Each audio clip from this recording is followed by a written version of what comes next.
নমস্কার দর্শক, আমার ইউটিউব চ্যানেলে আপনাদের সকলকে স্বাগত জানাই।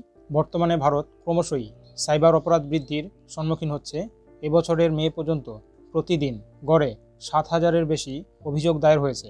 ভারতীয় সাইবার ক্রাইম কোঅর্ডিনেশন সেন্টারের সিইও রাজেশ কুমার হাইলাইট করেছেন যে ভারতকে লক্ষ্য করছে দক্ষিণ পূর্ব এশিয়ার সাইবার প্রতারকরা, যার মধ্যে রয়েছে পুরসাট, কোহকং, কান্ডাল, কম্বোডিয়ার, পোয়েপেট, মায়ানমারের সোয়েকোক্কো।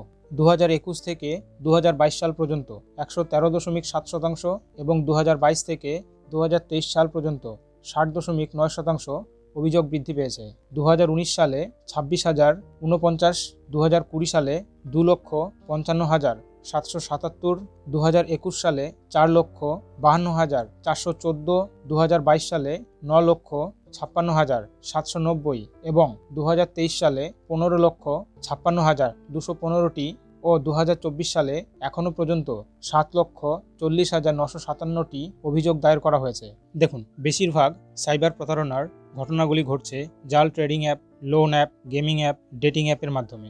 জানুয়ারি থেকে এপ্রিলের মধ্যে 1203 কোটি টাকার ডিজিটাল জালিয়াতির বিষয়ে প্রায় 4,599টি অভিযোগ দায়ের হয়েছে। এই প্রতারকদের বিরুদ্ধে লড়াই করার জন্য I4C এবং বিভিন্ন আইন প্রয়োগকারী সংস্থা গত 4 মাসে প্রায় 3,25,000 ব্যাংক অ্যাকাউন্ট ফ্রিজ করেছে। এর সাথে হোয়াটসঅ্যাপ গ্রুপ সহ 5,30,000 সিম কার্ড এবং 3,410টি সোশ্যাল মিডিয়া অ্যাকাউন্ট ব্লক করা হয়েছে।